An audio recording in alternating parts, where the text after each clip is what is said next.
Okay, guys, so watch this video for Wednesday, September 6th. Before I go into it real quick, there are only 11 days left until our last live day trading course of 2017.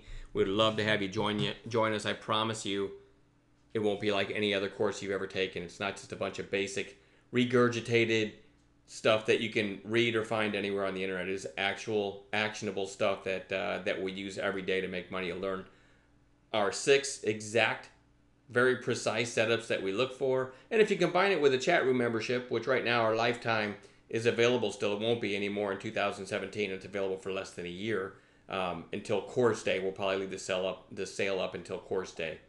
So if you combine the course with our chat room, you're going to be able to log in every day with like-minded traders that know the setups that we look for. And you've never seen a chat room where people are anxious to point out, hey, this one's setting up, right? And sharing that with others. So it's the best teamwork I've ever seen in the trading world. And the course combined with our chat room, which you won't get a better deal on either, anytime in the future, is very, very powerful. So we'd love to have you join us. And go to our website, you'll see a ton of nice comments from members, very flattering comments. So I would love to have you join us. So anyway, looking at the SPY here, it doesn't look like much happened today, but on an intraday basis, you had the gap down, kind of grinded higher, kind of retested the high of the day, and then just kind of fell apart before bouncing. Not a terrible bounce into the close, but it was actually a pretty ugly day. I think at one point the Dow was down 270 points, maybe more. So, keep that in mind. We've got probably a variety of theories what's smacking the market. There are a lot of macro things going on, including hurricanes right now. So keep that in mind. I'll talk a little bit about hurricanes in a bit, but I'm going to go into the watch list for Wednesday. And I have to kind of zoom in to show you this on almost 40 million shares, this SDRL. And I don't generally trade stocks under $1, but this one is kind of interesting. It gapped up on Friday and again traded 40 million shares, sold off all day. Sellers got a hold of it, but then almost right back up to take out Friday's highs today. Friday's high was basically 36 cents if I round up, and the same today. So this one gets pretty interesting over this 2-day high, all right? So we're going to keep our eyes on SDRL. Again, I really don't like trading stocks in that price range, but PULM, man, I noticed and I posted the volume in the chat room at $1.90 today. I didn't do anything with it. I put out some bids, but I didn't get filled. I posted the volume alert when it looked like this, and it just never looked back. I was bidding on it on this pullback down in no, it wasn't right. In this pullback, I think I had a 205 bid, something like that, never got filled, and the thing just never looked back. So anyway, when you look at the close very strong on decent volume. There's a lot of trading in this area though. It did pierce the 200-day and close above it.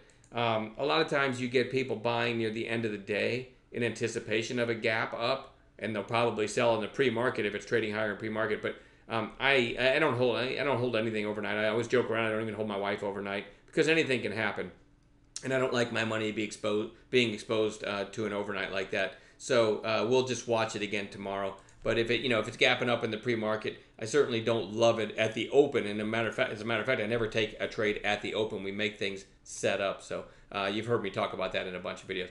Anyway, having said all that, it is worth watching tomorrow. We'll see if we get maybe a narrow range and then a red to green, something like that. This GV is only on my watch list for one reason. You had this gap down, it kind of island down here, and it's breaking back up. It stopped. It closed at the whole number 5. The reason it's nothing I'm in love with here on the chart. Honestly, the only reason I'm watching this is because it is a southeastern play on, and I'll just read this to you. GV is Goldfield Corporation, incorporated in 1906, a leading provider of electrical construction and maintenance services in the energy infrastructure industry, primarily in the southeast and mid-Atlantic regions of the U.S. and Texas.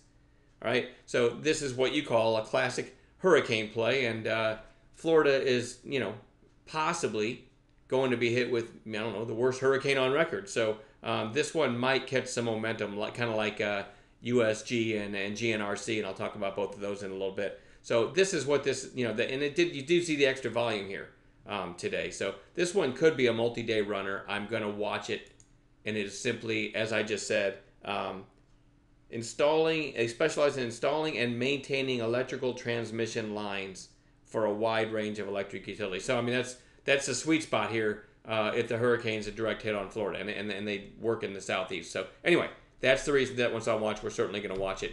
RNN was on watch the other day, and I took it off my list, and then today it rips higher. We'll see if we get a red to green or something like that in that one.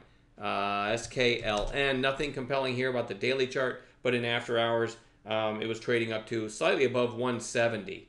And it looked like it had decent volume after hours. So obviously they had news. I didn't even look at it. But you can see when this thing gaps, it likes to pop and get slapped back down. So this is really a shorts heaven. And it may be again in the morning. So keep that in mind. I have to have a very specific setup for a gap and go play. Again, you'll never hear me just buy something at the open like other guys do that run rooms. And I'll say it till I'm blue in the face. A guy that runs a big chat room that calls something long at the open because it's gapping right on the opening print is only calling it because he wants his members to push it higher.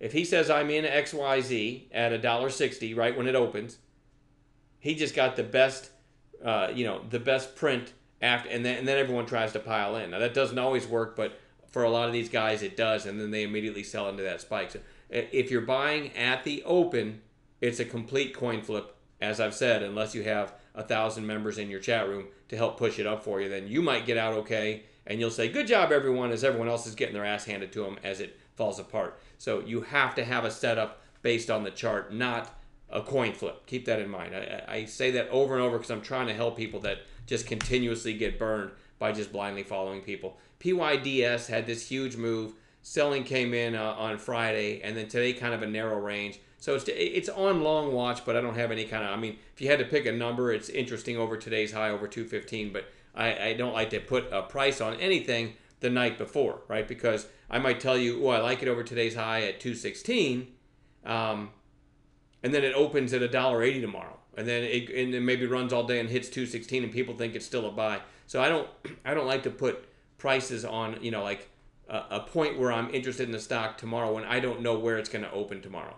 So for that reason, it just goes on my list, and I'll watch it tomorrow and see if it gives me a setup, okay? IDXG, this one I've been watching for a good week straight now, right? And then today it finally did break out. I did identify the volume early. I said I think today's breakout day when it looked like this. I couldn't find a clean entry. I didn't want to chase, so it came back down, and then I called it long, back up through the half, all right? Through $1.50, $1.51. And it did get nice volume and ended up going all the way to $1.73 and closed pretty strong. Okay, closed pretty strong, so I'm watching it for a follow-through day tomorrow. USG, this is that sheetrock play, gypsum wallboard, whatever you want to call it.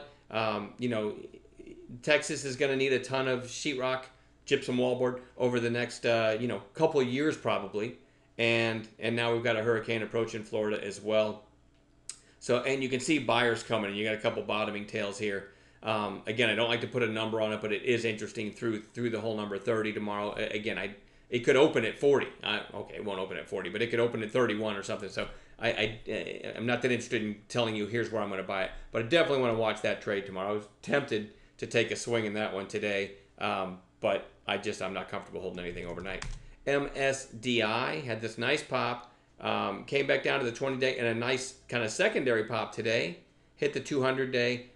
This is a pretty good setup for a follow-through day tomorrow, so I want to watch that one. FSNN. This one's pretty clean as well. You had the huge run. 3 days lower on declining volume. I want to watch this for a bounce play tomorrow, turn back up. And the same thing with LINU, although it's not as pretty on the chart to me as FSNN. LINU still made a move from $1 to basically 250 and now a few days lower. So that one goes on bounce watch as well. We'll also add some gappers in the pre-market tomorrow that we're going to watch. And again, every one of these must meet my intraday setup parameters. In other words, must be an A+ setup on an intraday basis, or I won't trade any of them. All right, that's an important caveat. All right, enjoy the rest of your evening, and we'll see everybody on Wednesday.